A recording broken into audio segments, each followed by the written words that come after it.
Il fut un temps où un camion français faisait trembler le désert. Le Berliet T100, 50 tonnes, 15 mètres de long.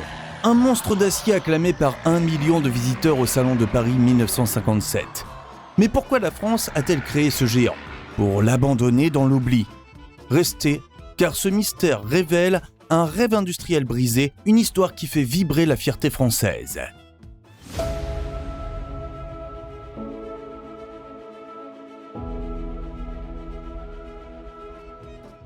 Lyon, 1899. Marius Berliet, fils de tisserand, observe chaque rouage des usines lyonnaises. Dans un petit atelier de la rue Sully, il assemble son premier camion, le type L. Ce n'est pas un jouet pour riches, mais un outil pour la France ouvrière. Comment ce rêve d'un homme mènera-t-il au titan T100 ? Regardez ça. Berliet forge une vision, des machines robustes pour les ouvriers, les soldats, les bâtisseurs. En 1905, il vend une licence à l'American Locomotive Company. Et les dollars financent une usine ambitieuse. Voici le secret de Berliet. Des moteurs fiables, pensés pour durer. Le type L gagne des rallyes, de Paris à l'Afrique, surpassant ses rivaux avec 20 chevaux. En 1912, ces moteurs atteignent 60 chevaux et l'usine de Montplaisir s'étend sur des hectares. Pourquoi Berliet dominait-il ? Parce qu'il a lié l'ingéniosité lyonnaise à la passion du peuple. En 1957, son fils Paul révèle un défi fou. Construire le plus grand camion du monde en 9 mois. 1957, Berliet dévoile son chef-d'œuvre, le T100. Devinez son poids à vide ? 13,3 mètres de long, 4,96 mètres de large, 4 mètres de haut. C'est un immeuble roulant. Imaginez 55 Smart Fortwo empilés dans un parking de Lyon, ou 4 autobus parisiens alignés pare-choc contre pare-choc. Et sa capacité ? 50 tonnes de plus, assez pour transporter 8 éléphants d'Afrique, ces géants de 6 tonnes chacun, chargeant le T100 comme un paquebot d'acier naviguant les dunes. Construit en 9 mois pour le pétrole saharien, c'était le plus grand camion du monde. Un défi lyonnais qui fit trembler le Salon de Paris. Mais était-ce sa taille colossale ou son génie technique qui en fit une légende ? Restez pour le découvrir. Imaginons l'échelle.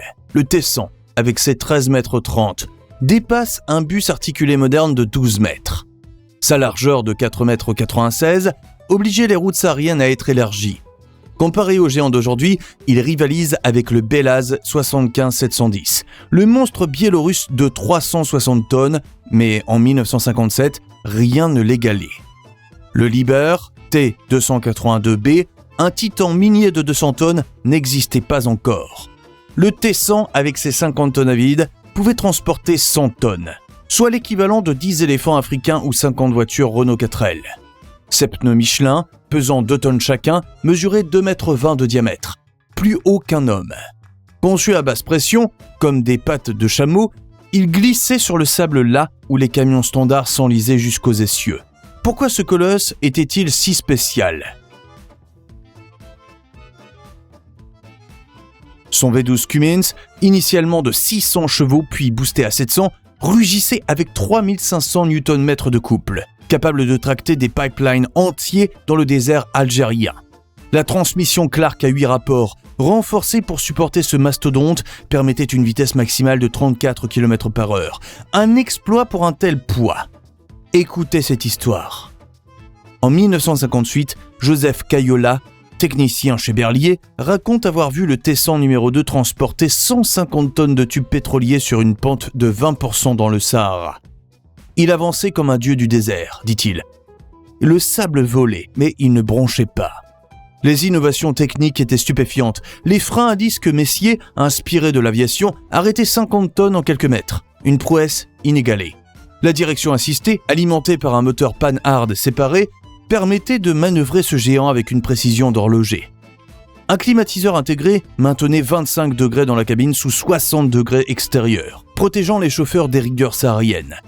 En 1959, le T100 numéro 2 franchit des dunes de 10 mètres, laissant des traces de 10 cm là où d'autres camions s'enlisaient à 50 cm.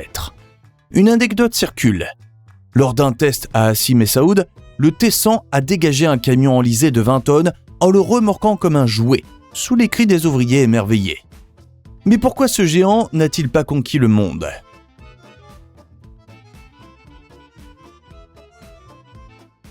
Sa taille, un atout au Sahara, devenait un handicap ailleurs.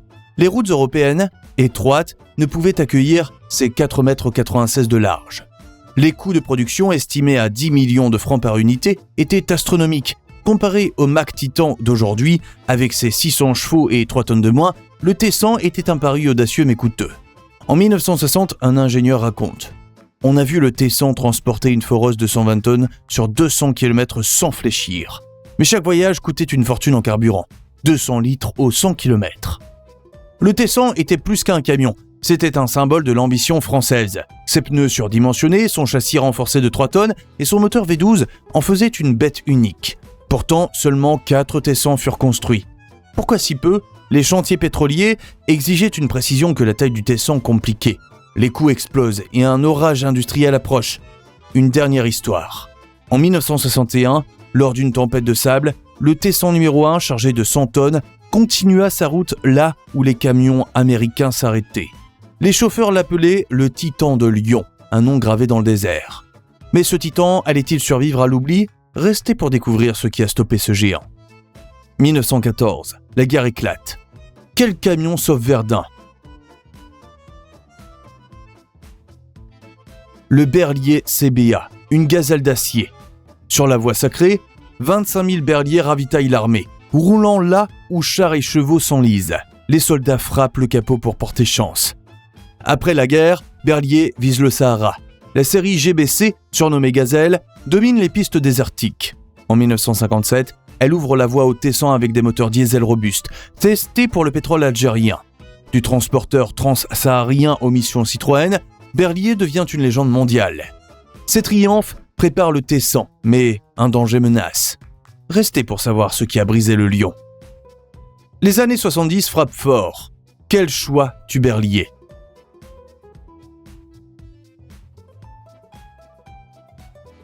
La crise pétrolière de 1973. Les coûts explosent et la concurrence, Mercedes, Volvo, Scania, innove plus vite. Les camions Berlier, malgré leur gloire, semblent dépassés. En 1974, Michelin abandonne et l'État impose une fusion avec Renault Véhicules Industriels. Le nom Berlier s'efface, mais sa fierté ouvrière reste gravée. Les usines ralentissent, les parkings se vident. Pourtant, le lion de Lyon n'est pas mort. Voyez ce qui le fait rugir à nouveau. Aujourd'hui, la Fondation Berlier restaure ses géants. Nous avons ajouté leur YouTube dans la description de la vidéo et ici dans le coin supérieur droit. Et vous pouvez visiter leur page pour renouer un peu plus avec la mémoire qui reste de la marque Berlier. En 1981, le T100 numéro 2, préservé par le désert, revient à Lyon. Sablé et repeint en beige d'origine. Un fleuron du patrimoine français. Chaque boulon raconte la France qui n'abandonne pas. Sur YouTube, TikTok, même les jeunes redécouvrent Berlier. Pourquoi ? Car c'est une histoire d'ouvriers, d'ingénieurs, de visionnaires unis par l'audace. Avant de conclure, rejoignez le Garage Français. Abonnez-vous pour ne rater aucune de nos histoires sur les légendes automobiles françaises et laissez un like si le T100 vous impressionne. Vous avez aimé le mystère du T100? La Fondation Berlier garde ce géant vivant. Mais saviez-vous qu'un autre géant français a tenté un pari encore plus fou et échoué pour une raison inattendue ? Cliquez ici pour découvrir ce secret et rendre hommage à notre histoire automobile. Commentez, partagez, faites rugir le lion de Lyon.